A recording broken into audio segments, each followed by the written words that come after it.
Hey, happy Thursday. I am gonna take you guys along today in my baking journeys. I don't mind my face. I don't have any makeup on, and I've been breaking out, and I popped my pimples earlier,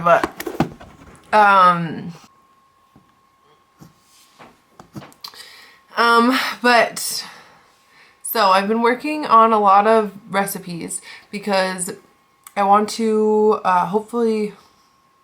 So I've been working on a lot of recipes lately because I'm planning on starting a baked goods business, and first step is getting down all of the recipes perfectly. So I'm going to be working on some more today. I already have dough for blueberry pop-tarts. I have the dough and the filling made for those and chilling in the fridge, and I also have dough for thin mint kind of cookie chilling in the fridge, and I think I'm going to make dough for either peanut butter cookies or Samoa bars as well.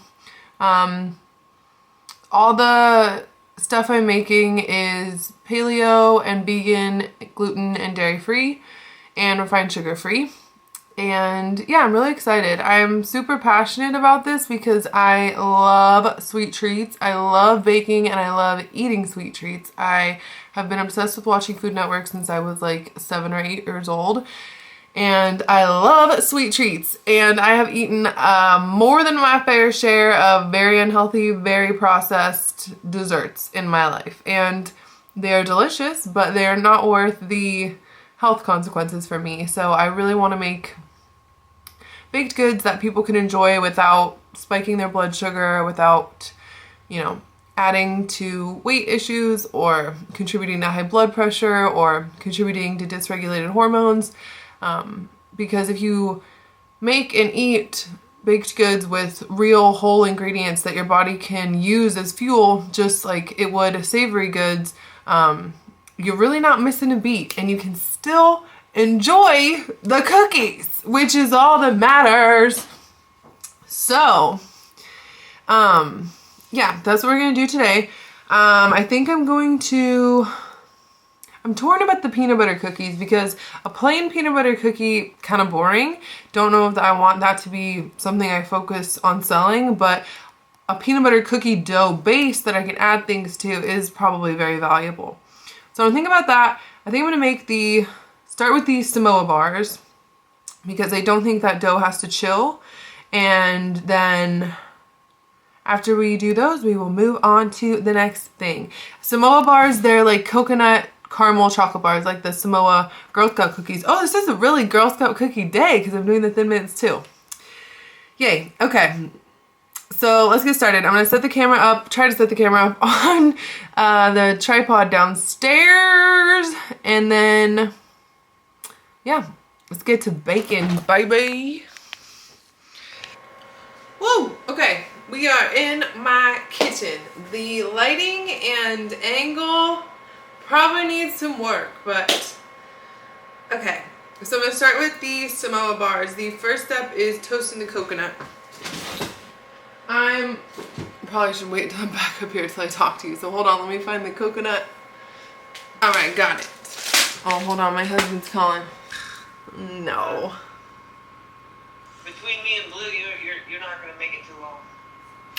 Oh, well, you know, good thing my nose. Toasting the coconut. We need 1 cup of coconut. Oh, I was going to say earlier. So everything I've been using so far, I'm using all organic. That is my goal when that's my goal for the business too, but we will see how that goes with sourcing stuff. Obviously I will have, you know, limited funds at first to be able to buy bulk goods. So I'm definitely going to look into it and use as many organic ingredients as I can. For now, since I'm just buying like personal amounts at home, I'm definitely using all organic stuff. This smells so good. Anyway, okay, unsweetened coconut. We're doing 1 cup on... We're doing 1 cup on a baking sheet. Okay, here's our coconut. I'm just gonna spread it out so it's evenly flat. And we're just gonna put this in the oven at 375 for, it said like 3 to 5 minutes So it's going in. Oh, almost lost it. Okay, next up is making the shortbread cookie layer. So I'm gonna put you back over here. No. So for our shortbread layer, we need, they use coconut flour. I think I have a little bit of coconut flour left, so I could use that. Yes. Okay, so I'm gonna use however much of this I have, and I'll just use more almond flour if I need more. Coconut oil, maple syrup, and salt. So that's it. Super simple. Right, so we have our coconut flour, salt, maple syrup, and coconut oil in this bowl. This recipe called for the coconut oil to be solid, because if you were making typical shortbread, you'd use, you know, really cold butter and beat it in like that so it got in between the layers of the dough. So it's pretty much the same idea with coconut oil. It's not going to be, you know, quite as layered. There's the reason why they use butter for the croissants in France, right? But this is definitely going to have a similar effect. So I'm just mixing that together with a fork right now. You could definitely use a mixer and save yourself some trouble, but I have lived without a dishwasher for the last year and a half, and it has definitely made me more intentional about the dishes I use, which is a good habit to be in for sure. Alright, so our shortbread layer looks like, here I'll show you better, looks like this, nice and crumbly. Our coconut is also nice and toasty. I'll show you that. Toasted coconut. So we're going to bake this shortbread layer off. I'm going to put it flat into a square 8x8 pan, and I'll show you guys. We got the dough in the pan. It's looking like that. You can see that, if I go up close, hopefully you can see the little chunks of coconut oil that are still in their hole. And you just want to push it down flat enough so it'll bake evenly. It doesn't matter if you have fingerprints in there or whatever, because it's all going to get covered with our caramel layer. Okay, so this is going in the oven. We're going to try going down to 350. We're going to do about 15 minutes on this. We just want the edges to barely turn golden brown. Okay, now we make the caramel layer, and we are going to make the caramel layer on the stove. Oh, by the way, I get the inspiration for my recipes usually from Pinterest. My husband got me a really cool baking cookbook for my birthday too that also has some great recipes in it, but Pinterest is a great resource. I definitely, you know, try things that people suggest. I always end up modifying things to my liking. I would say don't be afraid to get inspiration from others. You know, they're recipes and they're all for sharing, so don't be afraid to work off something someone else has provided and then make it your own, because sometimes that's how you come up with the best options. So, moving on to the caramel layer. We are going to make the caramel layer on the stove. So in a saucepan, medium saucepan, we're going to combine, they suggest almond butter. I'm going to use peanut butter because I like peanut butter. So peanut butter, maple syrup, coconut oil, vanilla extract, and salt. Let's combine those in a pan. We got our caramel ingredients ready. Sorry, I thought I spun on my hand. Let me show you. We've got maple syrup, peanut butter, salt, and vanilla extract in here. And we're just gonna, we basically just want to heat this through and mix it until it's completely combined. So our mixture is completely combined. So we're gonna turn off the heat and we're gonna add about 1/3 of the coconut mixture. So I'm just gonna grab our pan, and this is a cup, right? So I'm just gonna do about 1/3 a cup. I'm gonna eyeball it because it's all going in the same place, but I'm just gonna put we'll put some of that coconut in the caramel mixture and leave the rest here to layer later. So we're gonna mix this together and then wait until our shortbread layer is done cooking. All right, our shortbread layer is done. You can see it's just getting golden right around the edges. That was right at 15 minutes for my oven, so I would check it around then. But now we're going to pour the caramel layer with 1/3 of that coconut right on top of the shortbread layer. And we'll spread that out here. All right, got that caramel layer even. Now we're going to add the rest of the coconut on top. Added the rest of the coconut on top of the caramel layer, so I'm just gonna put this into the fridge to cool completely. It'll probably take like 3 or 4 hours, and then we will drizzle chocolate on it when it's done. All right, so while our Samoa bars are chilling, let's get started on our Pop-Tarts. Like I said, I already made the dough, so this is our dough flattened out. I'm gonna show you guys how I get the Pop-Tart size that I want. I'm gonna put you here even though the lighting's shitty, just so I can talk to you for a minute. This is not as thin as I want it to be, but it doesn't matter right now because I'm just gonna cut it into 4s first. I know that this recipe makes 4 Pop-Tarts, and we need 8 pieces because we need a top and bottom for every one. So before I worry about getting it super thin, because it's hard to do when it's a lot of dough, I just flatten it out basically into a rectangle-ish shape, and then just cut it into 4, and then cut these 4s in half again. And this doesn't have to be super exact. You can definitely adjust these, but this is just gonna make it a lot easier. Whoa. A lot easier to work with, because now we only need to flatten out these little pieces one at a time. So I'll flatten one of these and show you guys what's next.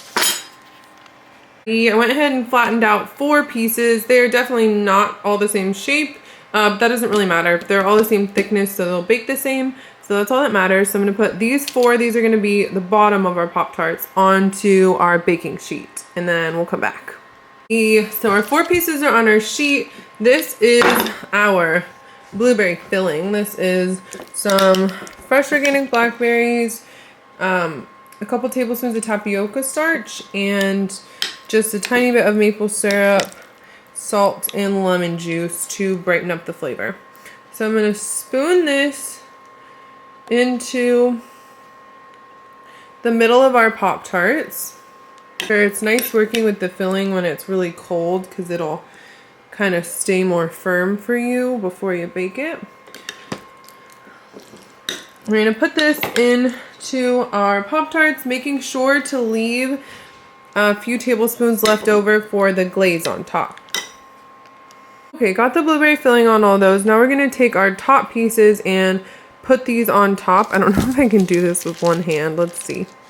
But you just want to take them, and at first we're just going to lightly kind of drape it over the top, and then I'm going to get a fork and crimp the sides so they stick together. So I'm going to put all those on top and show you guys them before they go in the oven. Okay, so we have the tops laid on. These are going to go in our oven at 350 for 15 to 20 minutes, just until they turn golden brown right around the edges. And then after we bake these off, we're gonna let these cool completely before we glaze them, because I have tried to glaze them while they're still hot and the glaze goes everywhere. So we're gonna let them cool and then glaze them after. All right, finished product. These are our blueberry Pop-Tarts. I'll have my husband taste one later. I am thinking that because right now I'm just using the blueberries that I made on the stove for the glaze, I'm thinking I would like to put the blueberry mixture through a sieve for the glaze in the future, so it was like smooth instead of chunky. But the chunky's kind of, I don't know, the chunky's not too bad. It's a very like homemade look, which we are going for. But yeah, so we'll see what my husband thinks about these later. He has tried these before, and blueberry is not his favorite flavor. Made him raspberry ones of these and he loved them, so we'll see what he thinks. Hey, it's a new day. Okay, but we are getting back to our baking. The lighting is even worse today because it's all cloudy, but first things first, we need to get our Thin Mint cookie dough baked because it's the last baking we have to do for this round of 3 treats. So let's get that dough out of the fridge and then we're gonna roll it out and I'll show you guys when it's ready to go in the oven. All right, first batch done. I have another little half sheet with 6 more cookies. I do have complaints. I was envisioning on making these smaller. Then I realized I didn't have a cookie cutter, so I was just gonna have to use a cup. And it didn't have a little tiny cup, like a normal Thin Mint size. So I will figure out how to make them the proper size. The dough is also sticky as hell, so I didn't even end up really rolling it out. I just kind of patted it out with the glove. But we're gonna bake these for 10 minutes and then put the other batch in and let them all cool. Hey, so while the Thin Mint cookies are cooking, I'm gonna start working on the Samoa bars again. This is what they're looking like right now. I'm gonna cut these into either 12 or 16 squares, depending on how big I want them. And we are going to dunk the bottom of them in chocolate and then let that cool and then drizzle chocolate on top. I think aesthetically that'll be the best thing. So let's first melt our chocolate. I'm going to be using this. This is the Ghirardelli non-dairy chocolate. This is non-organic. It is sweeter though than some of the other vegan chocolate chips options I've found. So still working on that. I do really like the flavor of that one. So we'll see if I stick with that or if I find an organic alternative that's also that good. But I have a 1.5 cups of chocolate in a saucepan. You should definitely melt chocolate in a microwave or over a double boiler, but I don't have a proper stainless steel bowl for a double boiler and I don't own a microwave. So we're just gonna melt it in a saucepan and be very careful. If you don't know what you're doing, you'll burn the chocolate doing this. I've definitely done that. It's just like the tiniest bit of heat and you want to take it off the heat before it's completely melted because there'll be a lot of residual heat in the pan that will continue to melt it. But get that chocolate melted, get the Samoa bars cut into squares, and then we'll do some dunking. All right, here are our Samoa bars cut up in 16 little cubes. Then here's our melted chocolate. So I'm just gonna take these, and this is the shortbread bottom and then the caramel on top. So I'm just gonna take this, dip the shortbread side into the chocolate, and then lay these coconut side down on our parchment paper. After I do all these are gonna go into the freezer to cool for like 20-30 minutes. One thing I'm noticing is that a lot of the coconut is falling off the top. As if you remember, we mixed 1/3 of the coconut in with the caramel mixture and then put 2/3 of the coconut just on top of that. So definitely not all of it fell into the, or sunk into the caramel layer, which is fine, but it's like kind of wasteful, I don't want to use more coconut than I need, especially if I'm going to be making a lot of these. So I definitely am thinking next time I will put at least half of the caramel in, maybe do 2/3 in and just do 1/3 on top and see how I like that better. So that's a note for next time. All right, our bottoms are all chocolated. I'm going to put these on a plate in the freezer for a few minutes just so the chocolate sets so we can flip them over and drizzle the top, and then these will be done.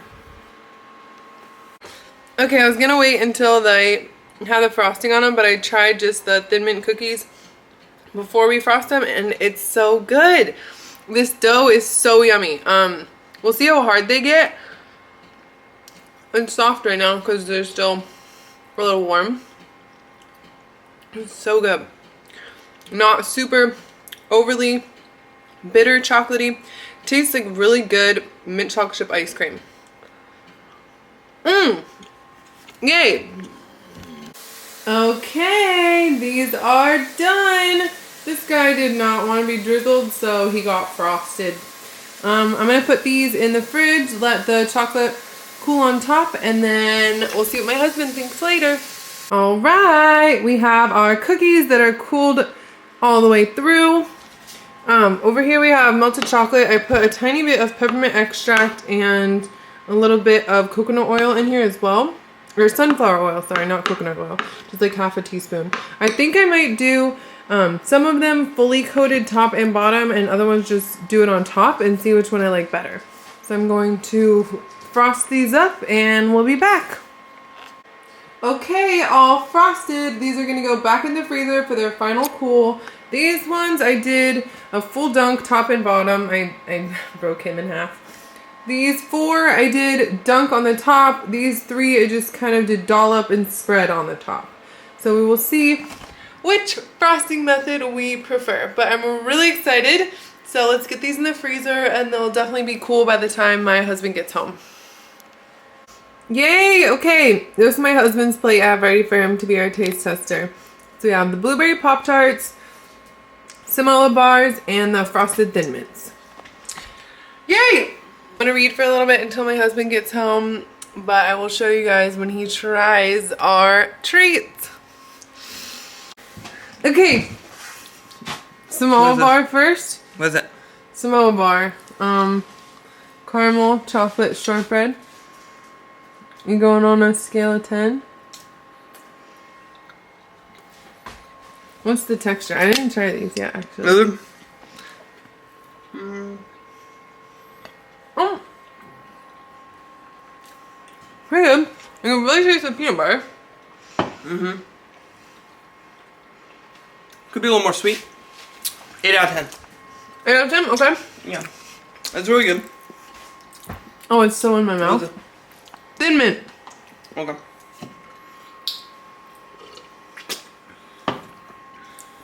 I tried those already. Wow. Pretty bomb, right? I feel like one of my best so far. Amazing. I think that should definitely go on the 10 out of recipe 10. list. Yeah. Yay! I need to get something smaller to make them like good Thin Mint size. I cut them out. More like a thick mint. I know. I gotta think of a better name because I can't call them Thin Mints if I want to sell them, I don't think. I don't want to anyway. You want some? No, I do want to, but I just don't want to call them that. Oh. Those are really, really good. Blueberry Pop-Tart. He's had these before, but I think this is close to a final version. I still, yeah, I have. Thin Mint's amazing. That's pretty good. Needs a little work. That was my first time making those. Yeah.